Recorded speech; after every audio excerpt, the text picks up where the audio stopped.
বাংলাদেশকে ৫টি প্রদেশে ভাগ করার পরামর্শ উপদেষ্টা সাখাওয়াত হোসেনের।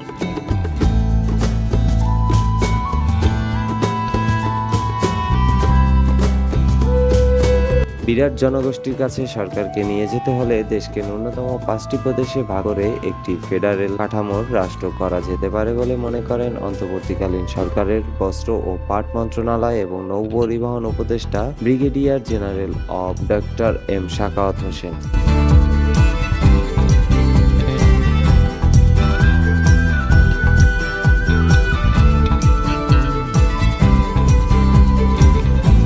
বর্তমান অন্তর্বর্তীকালীন সরকারের ১ মাস পূর্তি উপলক্ষে একটি নিবন্ধ লিখেন এম সাখাওয়াত হোসেন।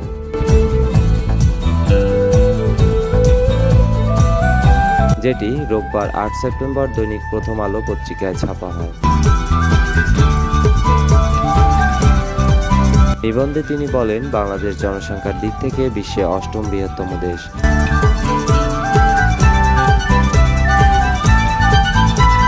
জনসংখ্যা প্রায় ১৭.৫ কোটি।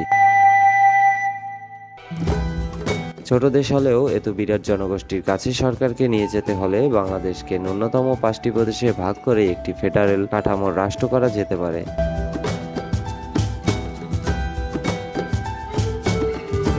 পূর্ব ও পশ্চিম অঞ্চলে ২টি করে ৪টি প্রদেশ ও বৃহত্তর ঢাকা নিয়ে আরেকটি প্রদেশ। মেট্রোপলিটন ঢাকা কেন্দ্রশাসিত থাকবে।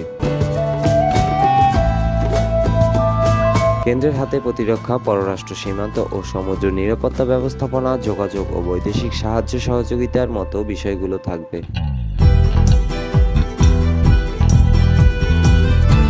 বাকি বিষয়গুলোতে কেন্দ্রের তত্ত্বাবধান থাকলেও প্রদেশগুলো ব্যবস্থাপনায় থাকবে।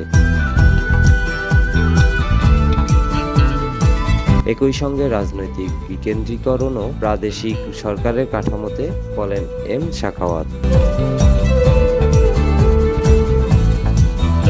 বাংলাদেশের দ্বিকক্ষ বিশিষ্ট সংসদ ব্যবস্থার প্রচলনের জন্য অনেক আগে থেকেই দাবি জানিয়ে আসছে রাজনৈতিক দল এবং চিন্তাবিদরা। এ প্রসঙ্গে উপদেষ্টা তার নিবন্ধে বলেন, এটি শুধু সময়ের দাবিই নয়, আধুনিক রাষ্ট্র পরিচালনা ও সুষ্ঠু ধারার রাজনীতির জন্য অত্যাবশ্যক।